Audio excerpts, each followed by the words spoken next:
On va continuer avec le deuxième temps simple, à savoir l'imparfait.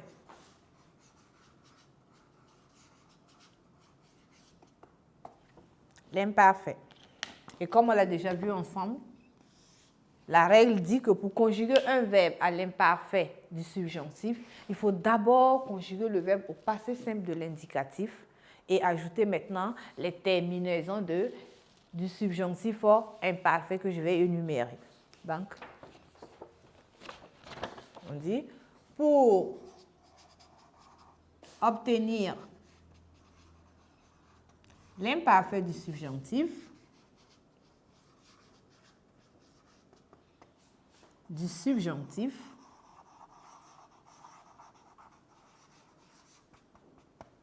il faut d'abord conjuguer le verbe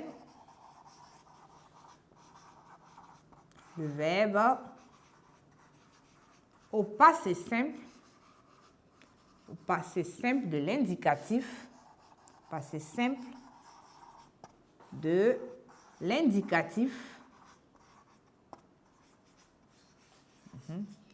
et y ajouter ensuite les terminaisons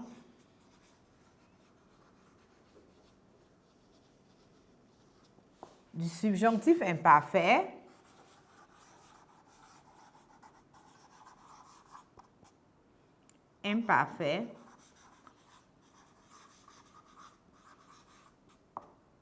qui sont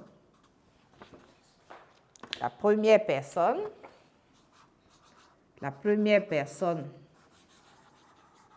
du singulier.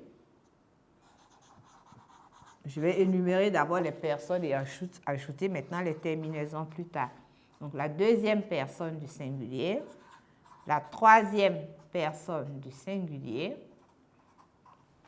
la première personne du pluriel, la deuxième personne et la troisième personne du pluriel. Bien.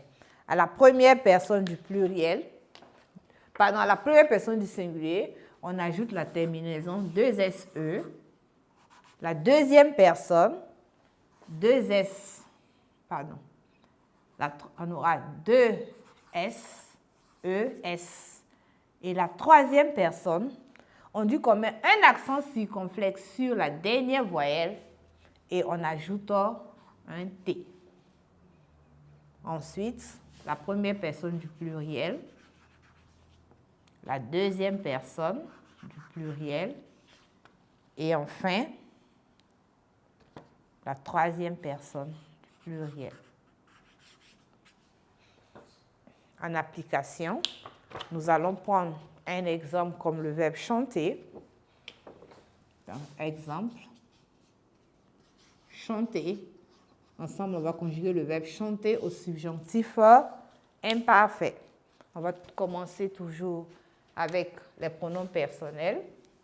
Je dirais que je, que, tu, qu'il ou elle, que, nous, que, vous,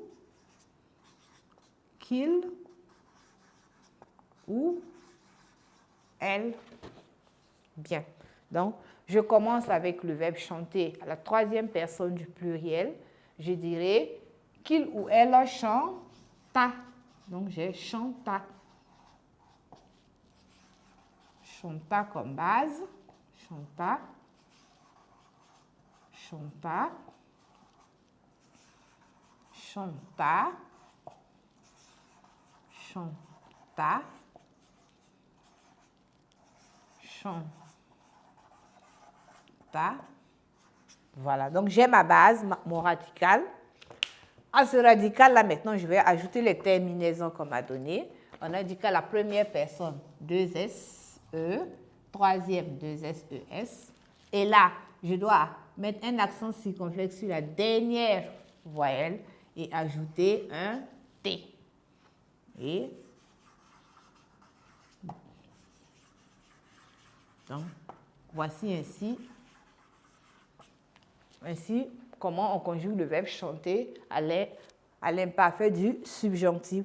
J'aurais donc que je chantasse, que tu chantasses, qu'il ou elle chanta, que nous chantassions, que vous chantassiez, qu'il ou elle chantasse.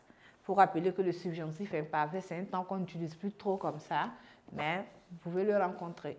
Donc voilà comment on le forme.